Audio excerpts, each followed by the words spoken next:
Test, test, test.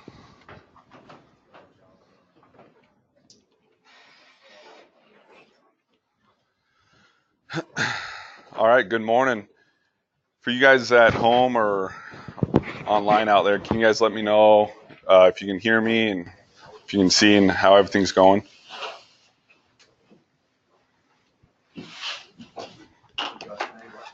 Yeah, absolutely. If anybody's got packets or something for Kootenai, or anybody actually, if you got your packets and whatever, if you want to give them to me, because Scott's not here, I'll just lock them in my office, so I see Scott. For the Kootenai guys, if you haven't given us your information, you have to go to the W drive and enter your information on there, because Scott's looking for it. So he needs it.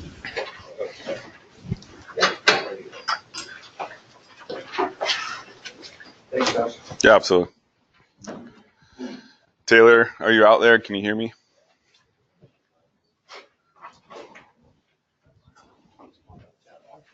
What's that? Okay.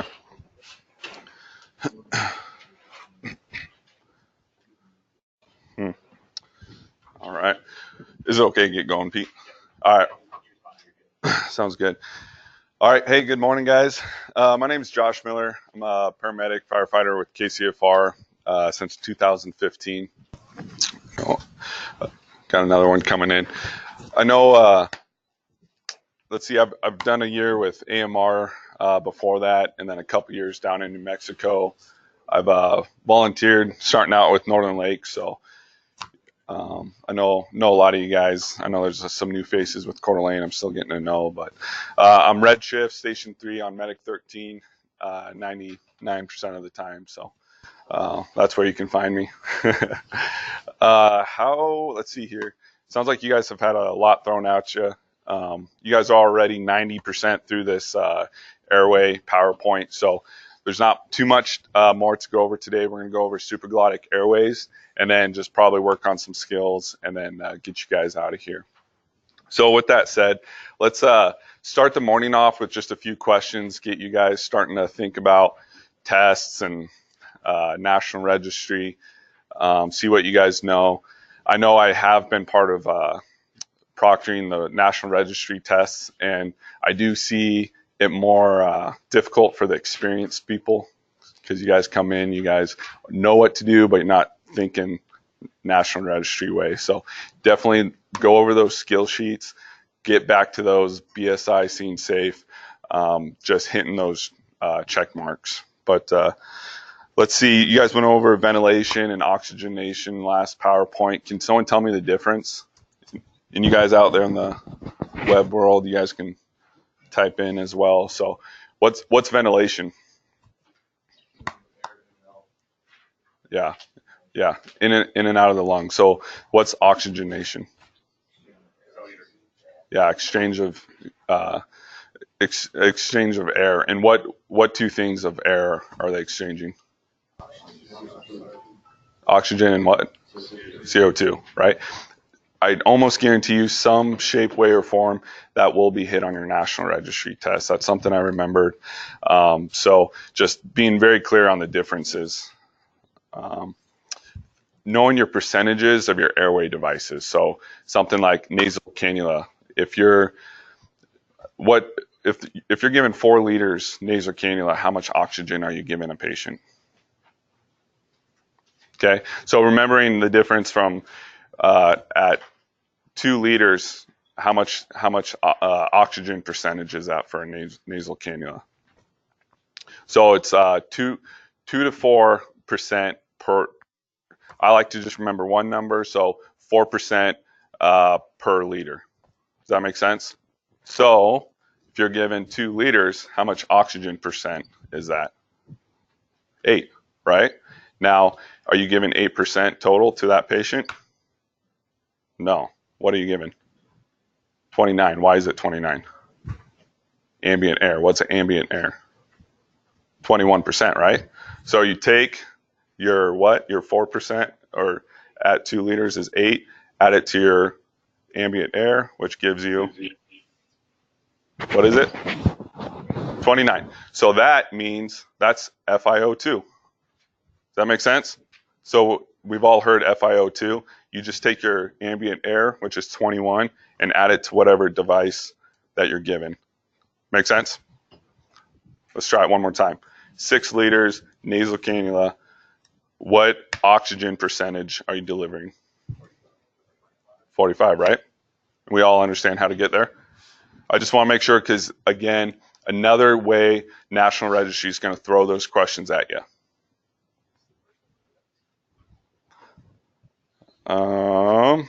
What is Cheyne-Stokes respirations?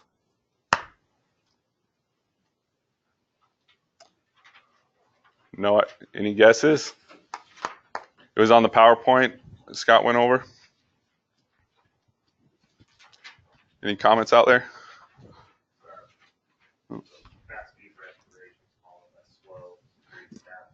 Right. Yeah. So what kind of patient would you see that in? Exactly, head trauma. So irregular respirations. What about Kussmaul's?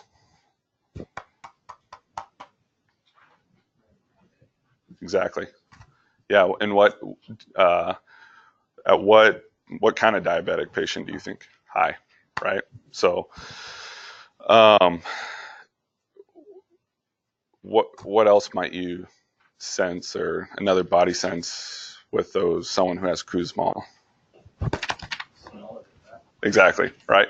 So I've been on a lot of super high blood sugar patients where I don't smell it, but we roll them into the ER, and some nurses right away, they can pick up on it. Have any of you guys picked up on that sweet smell? You guys have? So I don't know, some of us smell it, some of us don't, but it is.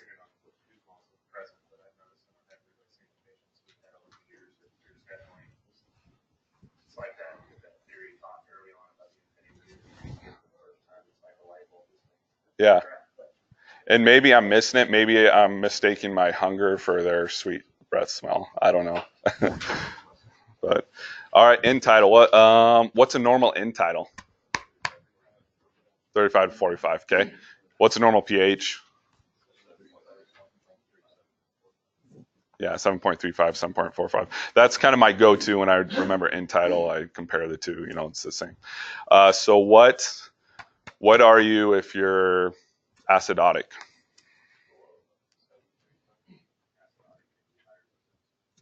Okay, what is your end tidal if you're acidotic? Up? Okay. Right, so you might see an end tidal of like 60, right? So that means your respiratory what? Yeah, so you're too slow, but as far as on the pH side of things, you're respiratory acidotic. So what kind of management do you need to do for that patient? Breathe faster. All right, and then of course, if you're low, say you're end tidal of 15, or end tidal of 15, what does that mean? Respiratory. Yeah. So what do you need to do for that patient? Slow it down, right? Let them build that CO2 back up. I've got a couple questions. I'll ask out of this Brady. This one's a success for paramedic. When I was at your guys' stage, I was using the intermediate one. I'm sure they have an advanced one, but it's an awesome book. It gives you tons of prep questions in all different categories. And even if you don't see the exact question on the National Registry, the answers give a full explanation so you understand the concept. So that way, no matter which way they throw the question at you, you understand the concept of it. So it really prepares you. So remember that, getting kind of back in that test mind, it's not always just one right answer. It's what's the best right answer. And most of the time it's don't think up here, think down here, okay? All right, so using a pocket mask without supplemental oxygen, it delivers oxygen in a range of about what? I'll just ask it that way. Yeah, yep. So 16 to 17%, right? Ambient air is 21%, but if you're breathing for the patient, it's coming out 16 to 17%.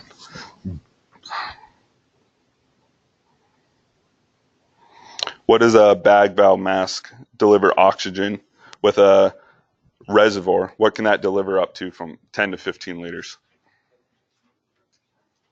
Okay, yeah. This book answer says 95%. On the National Registry, you might see a range from 95 to 100%. So what about a bag valve mask without supplemental oxygen? How much percentage are you delivering? 21, okay? It's little questions like that. Make sure you don't skip the word without, okay? Otherwise, you might just put 90%. All right.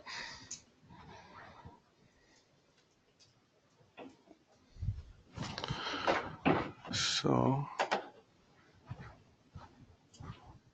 oh, okay. Sorry, Kellen. So, these guys out here couldn't hear your answers, but again, biggest thing on that, Kellen, was just consider, if not each one of you, if you guys work together, maybe one of you each getting a prep book like this. I strongly encourage it. And just review it, share it. You guys can print off pages and go that route, but definitely get your mind test ready for that. All right, so we're going to get to the PowerPoint. Like I said, there's, I think, about 10 slides. We're just going over the supraglottic airways. We'll go over, show a short video on each one. The iGel will be a little bit longer because that's what we're using in this county. I don't think there's any King Airways left. Ryan, do you guys still have Kings? No. Okay. So all iGels, right? Chief, do we know about the rural departments? I believe the Kings have been picked up from everywhere. The rural departments have them. There is questions now from the state as of yesterday on whether basics are going to be allowed to use the iGels. They have been granted permission in Harrison. They're blocking at the rest of our county. So right now it's for I-85s and up. Okay. So Chief Isaacson was just saying that not sure if the basics besides Harrison are able going to use supraglottic airways, but from I-85s, but we're kind of washing out the I-85, so everyone should be I-99, right? Right. But okay. From that level up, anybody who's an advanced or... Okay. All right. So the King LT Airways, I'm sure we're all have had experience with hands on them. Latex-free, single use. They frown upon it past single use. Single lumen airway. That was a joke, but blinded insertion into esophagus. Helps maintain patent airway in unresponsive patients who are breathing spontaneously.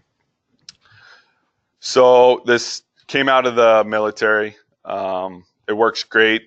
They pretty much bulletproof in the military on young, fit adults. They brought them here into the pre-hospital world, and at least from my experience, and I know some of our colleagues here in Kootenai County had some difficulties with them for sure, with the different populations, the geriatrics, the bariatrics, not always seating the best and getting adequate ventilation and respiration. Coeur d'Alene, what have you guys, I'm sure whether you've been partnered with medics and stuff, have you guys seen them work every time? Have you guys seen difficulties with the Kings? I've never had any trouble setting. Depending on the medics we're working with, some of our blue shift medics have taken to an ILS airway and then come back and do the ET tube secondary. So I've never tried it on a bariatric patient, but honestly, I've never had a problem seeking. I've always been successful. So I mean, but like I said, I've never tried a bariatric. We've never used it in in their population over, 90. I've never set one either. It's usually in our, for 60 to 70 range. It seems to be the typical demographic for the place. Sure. And I'll just kind of reiterate some of your guys' answers just so the guys out there kind of know what's going on and it's not just quiet. But basically, getting some review so far. It sounds like the King Airway has been doing pretty well for Coeur d'Alene, been seen well. Any other information out there, especially what about you, Jeff? We got Jeff Brusick in the house. He's another paramedic for KCFR. How's your experience with the Kings? For the most part, they're pretty good. It's a great rescue device. Great, sometimes initial airway for codes and CPR. The only real issue I've ever seen is just not inflating the cuffs enough, possibly, so you get a little air leakage out. And then also just being able to position it in the correct spot, maybe not going deep enough. I see that a lot. Mm-hmm. As long as it's positioned correctly and there's enough air inflated in the balloons, it's great. Yeah. So another good reminder is just inflating it enough. I know kind of what Jeff is saying. I've gone through the 60 ml syringe and pulled up more air, and kind of makes sense, to every patient might be a little bit different, and you're just trying to get that better seal. Yeah, sure. Go ahead, Warren. The last bullet in there, the way I read that, it sounds like we're not assisting with ventilation in regards to that. Would you assuming you read that? I guess if that's what it is saying, then we're simply putting the tube in place to protect the airway, but then you have risk of aspiration. So my point is, would you ever see yourself doing that? Do you see that as a benefit? So are you? Without ventilating? So it's saying. Hey, Josh, try to repeat the question. Oh, okay. Comments online that they can't hear the audience very well. Yeah, absolutely. So, Warren, am I understanding you correctly? Are you saying with patients that are still breathing spontaneously? Is that what's? Yeah, that's what the second bullet. Yep. To me, it's referring to is that they are not needing ventilation. We're using that simply. Okay. So I think so. The question is, Warren is asking if are we using them just to keep an airway protected against aspirations for patients who are breathing spontaneously? So my perspective on that is you can still have patients breathing spontaneously, but they can still be ineffective. So yes, so you can, and it all depends on the patient. So if they're still breathing, but maybe they're shallow, maybe they're 6 times a minute, you're going to assist and then also add ventilations as necessary. So I would think unresponsive, someone who's breathing 12 to 20 times a minute, sat at 99%, they're not going to take this airway. They're probably still going to have a gag reflex. Someone where oxygen sats are below 80, below 75, their GCS is going to be a lot more decreased. More than likely, their gag reflex won't be there. They're at that stage where traumatic brain injury is imminent. Okay, what oxygen percentage, do you typically see TBIs? Okay, about 75%. So you guys see that, you guys should be getting aggressive one way or another. Does that answer your question, Warren? Yep. Okay. So it was our number one go-to rescue airway device, and they have 2 different versions: the LTD, where the distal end is closed, and then the LTS, where the distal end is open. We're able to use G tubes, gastric suction tubes, to help deflate that stomach, help take out those stomach contents to help prevent aspirations. It's something that usually in the pre-hospital field, by the time we get to those things, we're usually at the hospital. But Coeur d'Alene, have you guys been big on making that part of your patient treatment, gastric tubes? Well, yeah, I would say it's kind of distant there, but if we're coming from a long ways out, maybe it's something you guys should be thinking about. And I'm sorry, I don't remember. Are you guys able to do gastric tubes? Scott, do you know? I don't know. Okay, we're going to follow up and get back to you guys on that and see if that is an adjunct you guys can be doing out in the field. So, alternative to bag mask ventilation when a rescue device is required for failed intubation attempt. You guys, I know here at KCFR and especially at my station, I want every single one of my guys, whether you're a basic, intermediate, another paramedic, doesn't matter, to be very involved in the RSI process. I come from Spokane before I came here, so we're taught OSI, optimal sequence intubation. But one of the big things is it's kind of like pit crew CPR. Everyone has a role. It's no longer the days where the medic sits at the airway and then he digs around in the airway for 60 seconds. No, I want, as soon as I become tunnel vision, it's up to my partners to let me know, hey, those sats have dropped, or hey, you're 30 seconds in. Big thing is get that pulse ox emitter on them, 4 leads, watch the heart rate. If they start becoming tachycardic as their sats dropping down, it should be a team approach for sure. And then you guys should have, of course, your rescue airway device ready. And we'll get into the eye gels. I know that's our go-to now.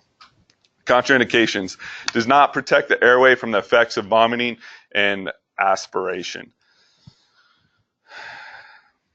I wouldn't say it completely doesn't protect, but it's not designed. So that's where we want to get advanced airway when possible. Okay.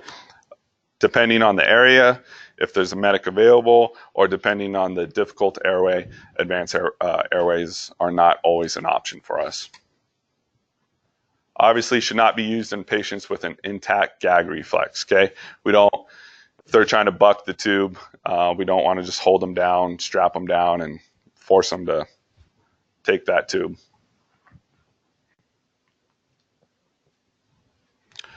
So complications, laryngeospasms, vomiting, and possible hypoventilation. Have suction ready. As you guys are all experienced, I know I'm preaching to the choir, but a lot of our patients do vomit, especially after some ventilations with the BVM and before we can get an airway secure. A lot of times you guys might see that stomach start becoming distended. So be ready with that suction. Don't quote me, but I remember if your patient aspirates, the mortality rate goes up almost like 80%. Okay, so huge deal. Always be ready. Soon as they vomit, don't let it sit there in the airway. Get aggressive, get them turned, get that suction in there. Makes a huge difference for your patient, okay?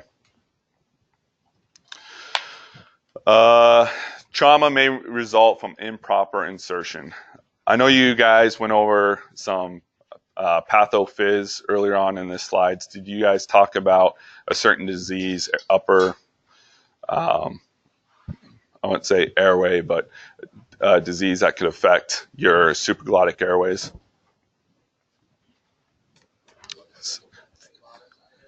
Sure.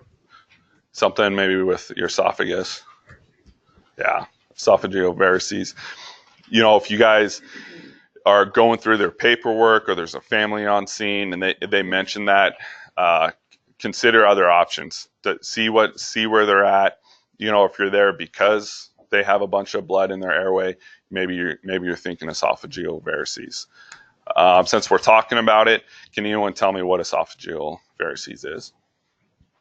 Anyone take a stab at it? Yeah, so so the lining of your arterioles in your esophagus, usually to what they call portal hypertension, because it's just constant pressure on those vessels. They become weak, thin, and they can burst in the esophagus. So if it's high enough, those supraglottic airway devices can irritate it and cause trauma. Does that make sense? So. The gastric decompression is not useful. Okay. So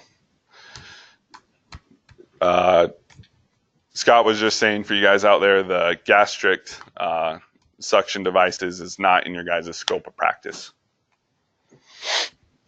So these King Airways, they're size dependent on height and weight.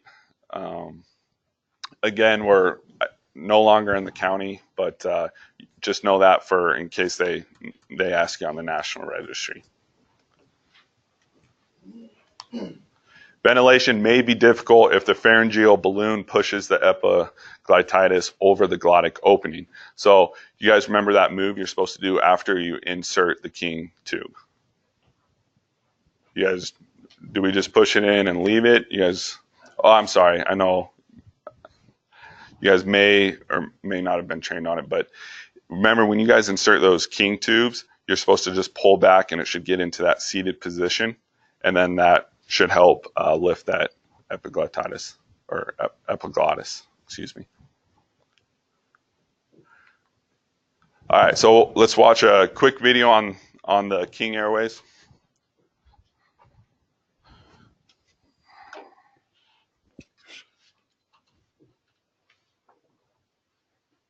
Please getting that pulled up for you guys that are here. I need pictures of those of you I don't have pictures yet. And then there's a handful of you I need to retake your pictures because you can't wear your hats. So John, Justin, Mike, and Shay.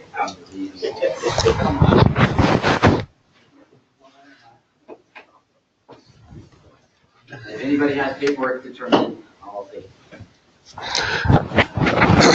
All right, while the video's playing out there for you guys, my mic will be off. So just continue to ask questions if we miss anything.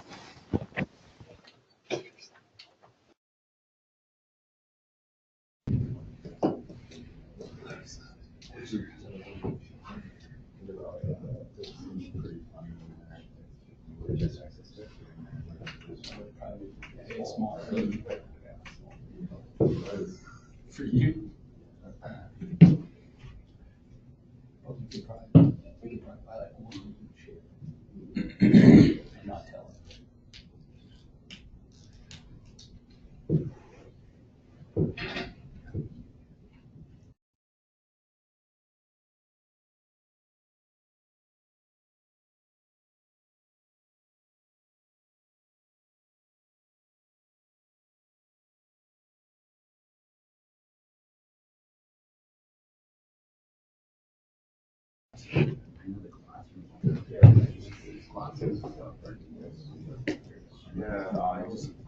Somehow it's almost like they go out so the volume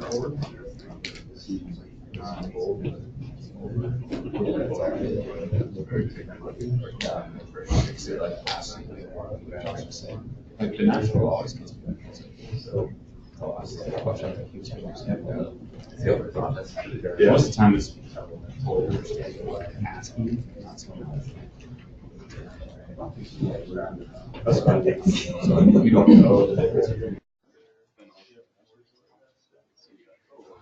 All right, we're gonna get the volume working. So, hey everyone, if you want to take just a quick 5-minute break, we're gonna get Bookmore in here and get our audio working.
Frontiers, man.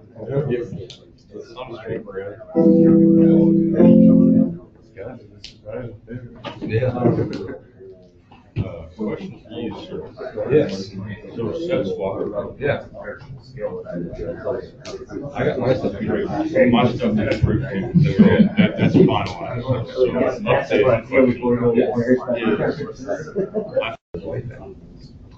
Something's insane. Oh. Is that what he's gonna do? So I can be yours after. Oh, yeah. He's on 32 and he said, he doesn't put a shower. Oh. Perfect. Davis fell off the box and hit his head. As we hit his head, it was good now. So it should be. That guy was getting his own butt. It's recording. Yeah, looks like you're up and running. So now you're Perfect. again. I'm sorry, what's that? Oh, okay. Perfect. All right, we're gonna get going again, and so that this mic is connected, right? Yes. Okay, perfect.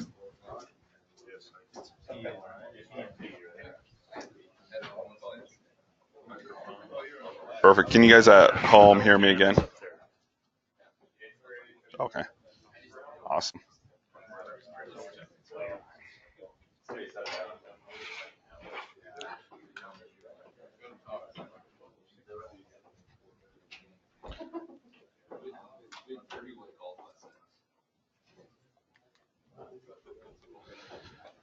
All right.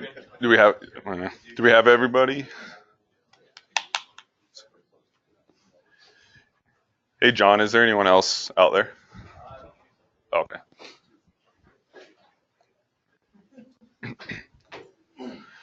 All right, so we'll get back at it. A little bit of change of plans. We're having difficulty with our our audio, so we're going to forego the videos.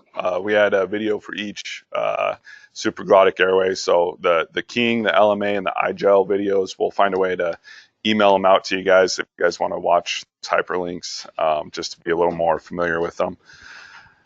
So that'll cut out a little bit more time for you guys. So at just some point, recommend going over them. LMAs, so laryngeal mask airways, they're used a lot in the OR. I haven't seen them too much in the pre-hospital field just because they don't seed really well, and the risk of aspiration is high. So great for the patients that have been fasting for the last 12 hours. Designed to provide conduit from the glottic opening to the ventilation device. Opening of the LMA is right at the glottic opening. As you see, when you guys have an opportunity and look at the videos we'll send out, it's pretty neat. They'll scope down these airway devices, and you can actually see the glottic opening and the vocal cords and see how these airway devices sit in that airway. So advantages, they provide better oxygenation. Ventilation does not require continual maintenance of a mask seal. Insertion is easier. It is, like they said, you just put your patient kind of in the sniffing position and you insert. They're really easy. Less risk of soft tissue, vocal cord, tracheal wall, and dental trauma. So like the King tubes are a little bit more rigid. You need to be a little bit more careful with the LMAs, and these iGels are very soft tipped. You just put some lube on them and you put them in. They're pretty hard to create any kind of trauma to that airway. Provides protection from the upper airway secretions. Again, that's pretty minimal. I don't think their intended use is for someone who's still been having an active diet. There's really no huge protection. There is a small cuff with the LMAs, but it's not going to sit super tight. Again, like I just said, doesn't provide as much protection against aspiration as opposed to a ET tube, where obviously you're going straight into the airway.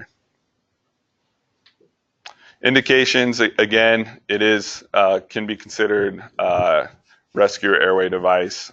So when you can't intubate a patient, ineffective for ventilations of patients requiring high pulmonary pressures, and then they're less effective in the obese patients. Any questions about LMA so far? Has anyone seen them, and has everyone seen them and put hands on them before, or have you guys never seen them before? Okay. Scott, are they going to get clinical time in the hospital as far as dropping these airways? Probably not for airways. Okay. And they'll have clinical time in the ED, but if they're going to tube come in the ED, it's going to be. Sure. Okay. Yeah, again, you'll see these quite a bit in the OR, and it's kind of a nurse anesthetist preference as far as if they're going to use LMA versus iGels. They both work really well for the patient who's been fasting. Complications, regurgitation of subsequent aspiration, hypoventilation can occur. Again, with bariatric patients or anyone maybe with kyphosis or some kind of difficult airway may not seed well. Equipment comes in 7 sizes based on patient's weight, consists of a tube and a mask and an inflatable cuff. As you can see in the picture, that cuff, it kind of helps for that seating right around the glottic opening, but it's not going to be super tight. So if there is any kind of vomiting or abundant secretions in that airway, aspiration is highly likely. So iGels, these are our go-to. Coeur d'Alene, have you guys already started training on these iGels? Okay. I'm sorry, what's that? Yep. Yeah, pulled all the kings already. Sounds like the same goes for the rural departments. Have you guys had experiences yet with them out in the field? Yeah. How have they worked well? Has there been complications? Yeah. So I know a couple of our KCFR crews have used them already as well, and I haven't heard anything but good things about them. Jeff, have you used them? Yeah, we use them on code. Okay. It was easy to insert. Ventilated really well. And was your patient pretty normal as far as anatomically, or were they? Yeah, typical elderly person, coded, got lost back, transported to the hospital. Okay. It was overall pretty good. Yeah. So Jeff, just saying, he did use one on a code, geriatric patient, anatomically pretty normal, nothing too crazy, and it sounds like it worked really well, and they got Rosk back. So these iGels, they are weight based. And Scott, can you remind me, or Jeff, how low are we going for our county as far as, because I know they'll go down to a size 1. Okay. So yeah, because the size 1 will be between 2 to 4 kilograms, which you guys might get that on your test. How do kilograms convert? 2.2, right? So basically when you're that low, 2 to 4 kilograms, you're looking at 4 to 8 pounds. So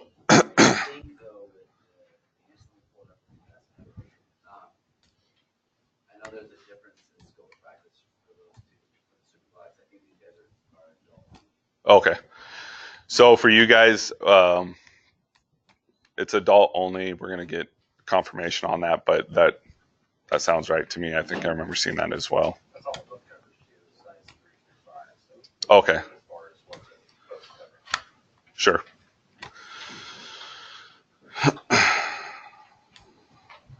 All right, so these iGels are designed to create non-inflatable anatomic seal of the pharyngeal, laryngeal, and perilaryngeal structures. Color-coded proximal hook ring indicates the size. So they're a lot thicker than your LMAs. They don't have the cuff, but the fact that they're thicker and more rigid, they're going to hold in place a lot better. Like they've said, they're simple. I mean, you can teach anyone probably within 60 seconds of this is how you do it. Put the patient in a sniffing position and you drop it. Understanding why we're doing it, is it being effective? That can be a little bit more where experience and knowledge comes into play. The Cobras, Perilaryngeal airways. Again, these eye gels, there is a great video that we'll send out if you guys haven't watched it already, but definitely recommend watching it. Even if you've already received training, it'll be a good refresher.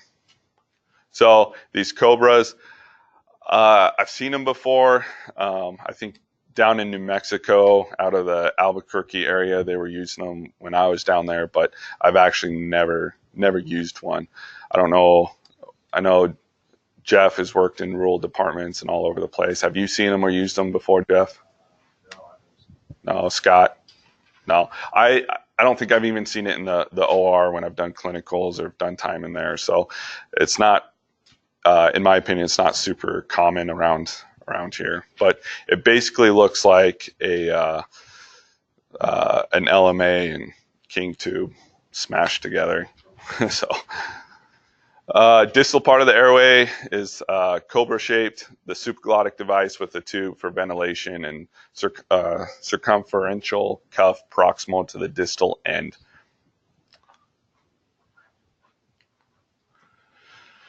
Recommended for use only in patients who are not at risk of vomiting. I think that right there probably says why we don't see it in the pre-medical field or pre-hospital field. Contraindications include risk for aspirations and massive trauma to the oral cavity. Complications, if not inserted far enough, inflation of the cuff may cause the tongue to protrude from the mouth, disrupting an adequate seal. Insertion technique, fully deflate the cuff and apply water-soluble gel in front of the back of the device and cuff. Open up the airway with the tongue jaw lift maneuver, inflate the cuff, and ventilate the patient.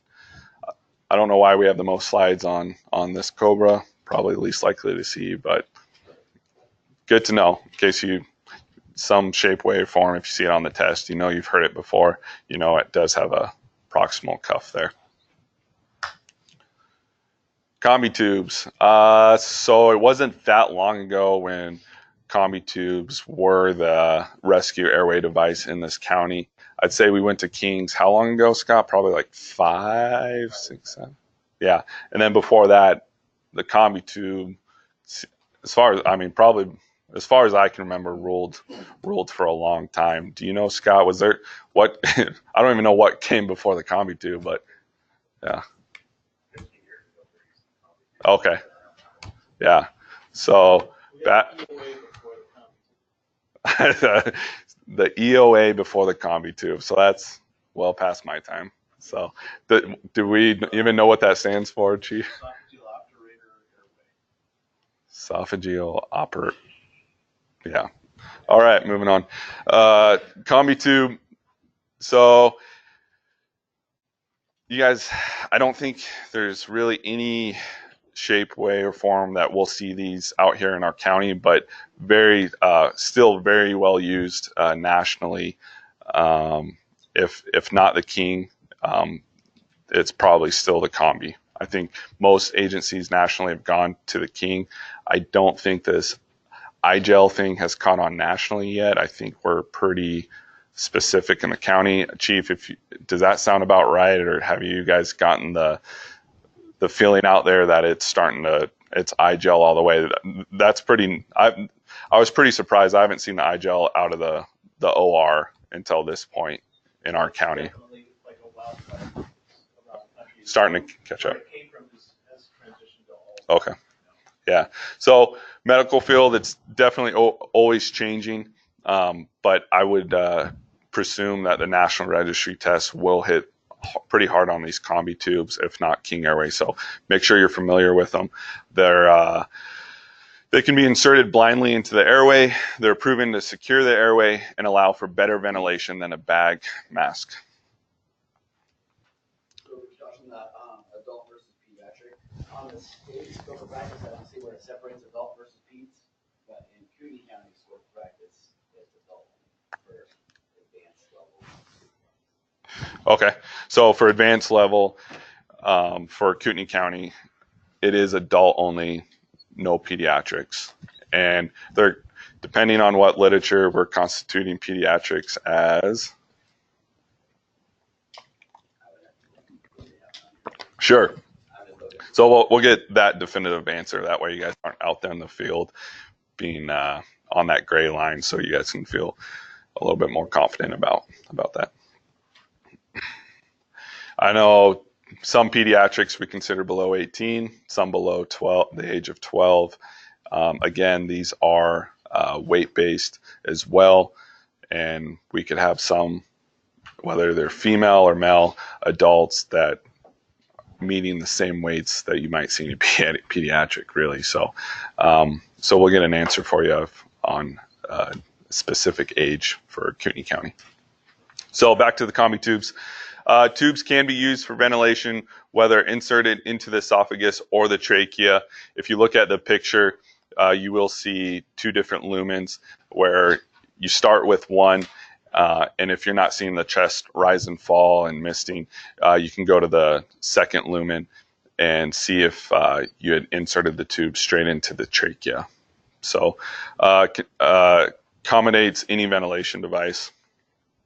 Indications: airway management of the unresponsive apneic patient with no gag reflex. Cannot be used in pediatric patients younger than 16 years. Should be used only for patients 5 to 7 feet, and should not be used in patients with a known pathologic condition of the esophagus. These are points right here that in some variation may come up on your test. So these are good ones to just kind of remember, highlight, put on a note card. Complications: unrecognized displacement into the esophagus. So maybe you went with that second lumen because you were getting chest rise because the distal end of the tube went right into the trachea, but then it got dislodged and went back into the esophagus. Laryngeal spasm, vomiting, and possible hypoventilation. Trauma to the pharynx or esophagus from improper insertion technique. And then ventilation may be difficult for pharyngeal balloon pushes epiglottis over the glottic opening.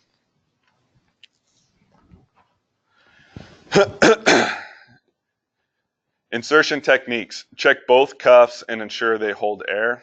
Patient's head should be in the neutral position. Forwardly displace the jaw, insert the device, inflate the cuffs. Confirmation of the ventilation is critical, and then following inflation of the balloons, begin to ventilate the patient. Confirm chest rise and the presence of breath sounds. I apologize for the death by PowerPoint on that slide, but we got through it. So I think that should be. So before we get to this, how do we check confirmation of ventilation for any airway device? So lung sounds, chest rise and fall, absence of epigastric, tube misting, colorimetric or Untitled. When was the last time someone has used colorimetric? I want to know because we always keep them and I always see them and I'm always wondering. Okay. Sure, absolutely. All right. So Untitled, what's kind of the golden tool, the golden rule for you guys now for confirmation out of all these checkpoints? Of course, we don't want to just stick with one. We want to use at least 5, and you guys have already said 5. But out of all those, what do you think it's great for documentation? okay, lung sounds. That Untitled, okay, Untitled is huge, okay. It's kind of a, you might see it on the test, but Untitled, it really doesn't lie to you. I say that, but then there's a little contraindication. But so Untitled's big. So make sure when you guys are going through this, as soon as you get an airway, get Untitled on. That's not only going to tell you if you do have proper placement, but it'll also tell you a lot about your patient. Okay, as far as those numbers we talked about, respiratory acidosis, alkalosis, and how to adequately ventilate your patient.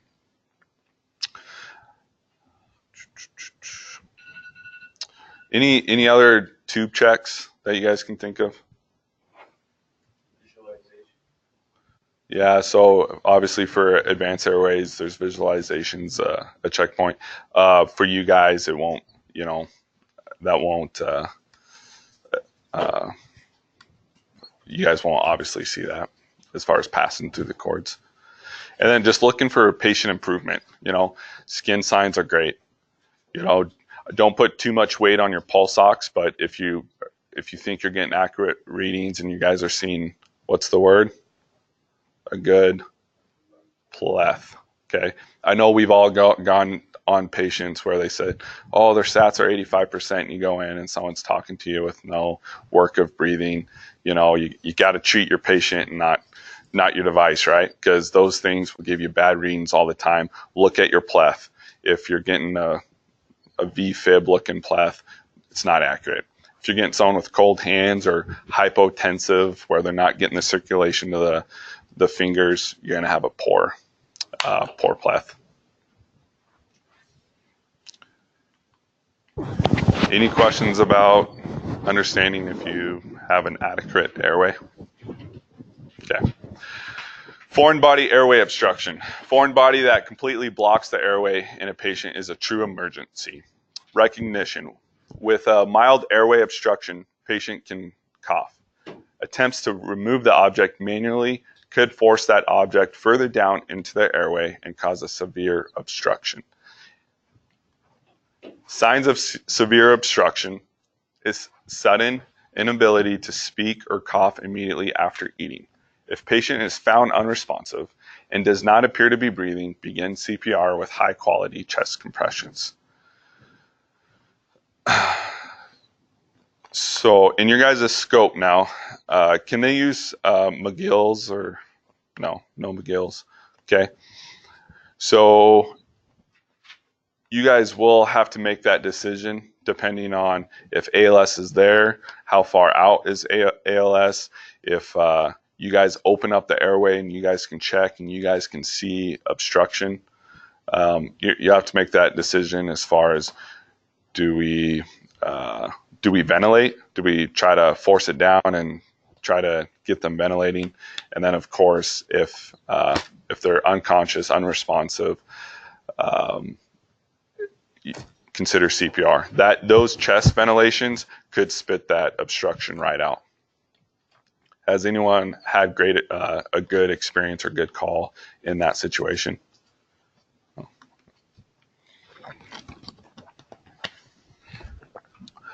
All right, guys. So that's the end of the PowerPoint. Here in class, we're gonna get some hands-on on the eye gels and practice on the mannequin, and then just more so go over the skill sheet and start getting that repetitions in. Recommended at home, and then at your respective stations, find time to just start going over those. That way you don't go in there, start doing your thing, and then realize you forgot BSI, scene safe, or just those little knickknacks that, although you may be proficient with the skill, it all comes down to those check marks on the test. So like I said, you guys are at more of a disadvantage than the people that are fresh out of class that have little experience, because you guys are just thinking what's best for the patient. You guys got to be just thinking check marks on those skill sheets. So we'll take a few minutes. We'll go over that here in class. You guys at home, find time. Thanks for attending. Email in if you guys have any questions, and then I'll email out those hyperlinks at some point for those videos so you guys can find time. All right, thank you. Yeah. So where can you get those skill sheets? Scott, what's that webpage called, that main, for you guys' main class? The skill sheet's on that, right? Under that chapter? I don't know, the place I've just been getting the skill sheets just right off the NREMT website. All right. NREMT and Advanced, it's all there. If you guys can hear that, NREMT, here, I'll let you.